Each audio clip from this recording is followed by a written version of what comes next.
30 ga kirib erishmagan narsalarim. Bu ikkinchi qism. Birinchi qismda erishgan narsalarim haqida gapirdik, deyish mumkin. Birinchisi bu albatta o'zimni собственный uyim yoki mashinam. Men bu haqida juda ham ko'p orzu qilganman.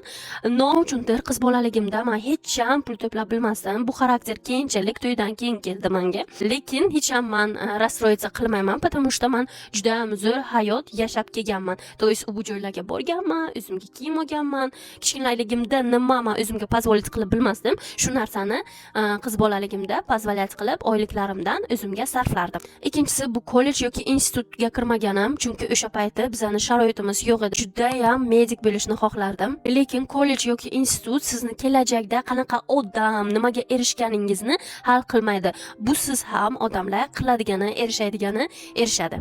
Va 30ga kirib erishmaganim bu bolali bo'lish.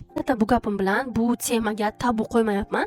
Просто agar 30ga kirib уже bolali bo'lardim, va 50ga kirgan paytim уже katta подросток bo'lardi deb o'ylayman, lekin Xudo bergani peshonaga nima yozilgani. Har hayotingizda bir marta bo'lsa ham mana shu yoshga kirib ana shu narsalarni erishmadim deb o'ylagan bo'lsangiz, bu xato gap. Xudo hammasini o'z vaqtida ber. Lekin bu uchun ham harakat qilish kerak. Всем пока.